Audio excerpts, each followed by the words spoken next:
How to hide repost on TikTok or private reposted videos on TikTok. Hey guys, welcome back to another video. In today's tutorial, I'll show you on how you can do this simple and quickly.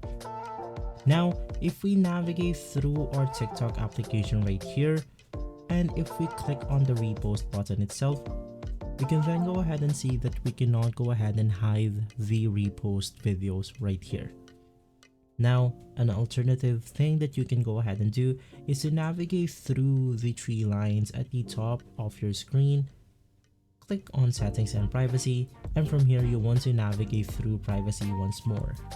From here you can just go ahead and private your account in order to hide your entire account from people you don't know.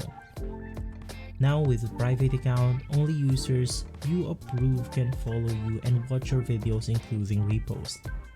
Now this will not go ahead and hide your repost from your approved friends on TikTok. And so, in order to completely hide it, you can just go ahead and click on a specific repost video right here. Click on the You Reposted button. And from here, you can just go ahead and click on the reposted once more. Click on Remove Repost. And that is the only way on how you can go ahead and remove or hide repost on TikTok.